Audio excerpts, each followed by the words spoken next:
መጎናጸፊያው ከኤልያስ ላይ ወደ ኤልሳ በመጣው በዚያኑ ቀን በዚያኑ ሰዓት በዚያኑ ደቂቃ ኤልሳ ላይ መስራት ጀምሯል።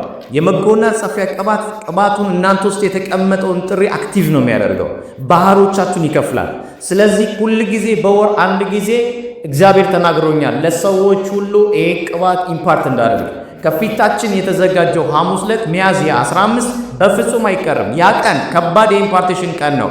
እናንተ ውስጥ ያለ ቅባት፣ እናንተ ውስጥ ያለ የፋይናንስ ጉልበት፣ እናንተ ውስጥ ያለ የመስራት ጉልበት እንድታገቡ እንድትከናወኑ፣ ያላገባችሁ ያልወለዳችሁ፣ ስራ የሌላችሁ፣ በስራ ውስጥ ሆናችሁ ደግሞ ገደብ ውስጥ ያላችሁ የዚያን ቀን አክቲቭ የሚሆንበት ቀን ነው። ስራችሁ አክቲቭ የሚሆንበት፣ አገልግሎታችሁ አክቲቭ የሚሆንበት፣ ያላችሁ ነገር ሁሉ አክቲቭ የሚሆንበት ወይም የሚቀጣጠልበት ቀን ነው። እግዚአብሔር ተናግሮኛል። የዛን ቀን ለእያንዳንዱ ሰው በመጎናጸፊያ ኃይል ነው የምጸልየው።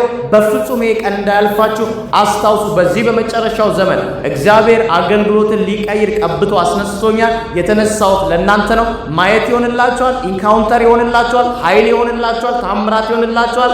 እላዬ ላይ ያለውን ክብር ለሰዎች እንዳካፍል እግዚአብሔር ተናግሮኛል። የዚያን ቀን ቦታ ስለሚጠብ ሁሉ ጊዜ ኦቨርፍሎ ውጪ ከምትቀመጡ ፈጥናችሁ ማለዳኑ በጠዋት ከአንድ ሰዓት ጀምሮ አዳራሻችን ክፍት ነው። አድራሻችን ጎሮ ፍሬሽ ኮርነር ጀርባ አዲስ አበባ ነው የምንገኘው። ሐሙስ ዕለት በፍጹም አይቀርም። ወዳጅ ዘመዶቻችሁን ሰብስባችሁ እኛ ጉባኤ ጠብቃችኋለሁ። እቺ ዘመን እንዳታልፋችሁ። እግዚአብሔር የክብርን ዝናብ አምጥቷል፣ በላያችሁ ላይ ዘንባል። ያ ቀን አክቲቬት የሚሆንበት ነገሮቻችሁ ሁሉ ደግሞ የሚቀጣጠልበት ደግሞ የፈራችሁት ባህር የፈራችሁት ወጀብ የሚከፈልበት ቀን ይሆናል። ታሪካችሁ ተቀይሮ ለብዙ ሰዎች በረከት ሆናችሁ ትመለሳላችሁ። ሁላችሁንም ሐሙስ እንገናኛለን። ሻሎም፣ ተባረኩ።